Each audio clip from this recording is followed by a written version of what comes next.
Hey, my name's Josh, and I've been challenged by Chaplain Chris Cairns to the COVID-19 quarantine challenge. Um, I don't think that's the name he used, but it'll be in the post. He challenged me to share my um, faith in Jesus, what it was like before, what my life was like before Jesus, how that changed, and what life is like now. Um, and, and he challenged me to do it inside of 5 minutes. This is actually the third video I've recorded, and I'm wasting time right now just to tell you that it's really hard to do in 5 minutes. But not unlike a lot of you, I was just lost as an 18-year-old. I'd been in and out of church. I'd tried different churches. I never really found what I was looking for. I was probably looking for some of the wrong things in some of them. Some of them did not offer anything substantial.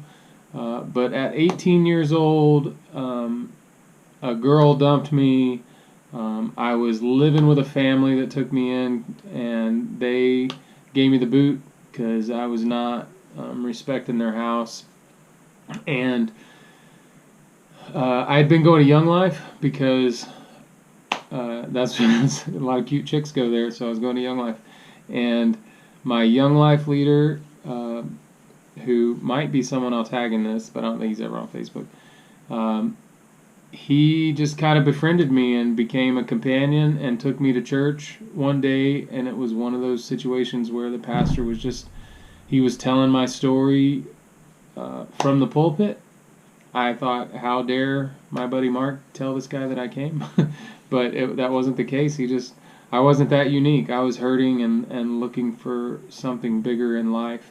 And as he talked about who Jesus was, it just hooked me. I was somehow during that moment, I knew that what he was talking about, the lifestyle he was describing, and I don't even remember the words he was using, but I just knew that that's what I needed. That was about 25 years ago. It's been a wildly checkered path since then. I've almost gone completely away from my faith. I've been somewhat of an atheist at times, doubting God as much as you could doubt. But somehow there was always a little hope in me that it was true. Just a few years ago, about 3 years ago, in fact, through the music of one of my favorite artists and the teachings of an Anglican bishop that writes a lot of books, just a normal Christian guy, brought home the idea of Jesus' resurrection and what that means to my whole life. The biggest event in Christianity, and I just hadn't considered how much that changes everything. And as the truth of resurrection, the resurrection of Jesus sunk in, I just saw how it made sense of everything. It made sense of our suffering. It made sense of our the hope that we just can't explain sometimes. And I became convinced that it's true. And I know it's hard. It's more complicated than that, but I got 5 minutes, of which I've only got a minute left. But now, my life, I hope more than ever, it's shaped by a resurrection hope. I trust that this world was made by a God, and it is being perfected by God. And part of the perfection of that plan, the main part, is that he became one of us, and that man is called Jesus. And he gave us a foretaste of the world to come through his resurrection. And we can join in with that. And that shapes everything about my life.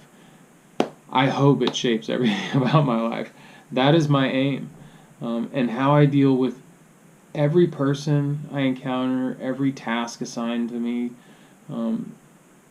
every day, I hope, is shaped by resurrection. It's the only hope I have. As Paul said, we're to be pitied more than anyone if that's not true.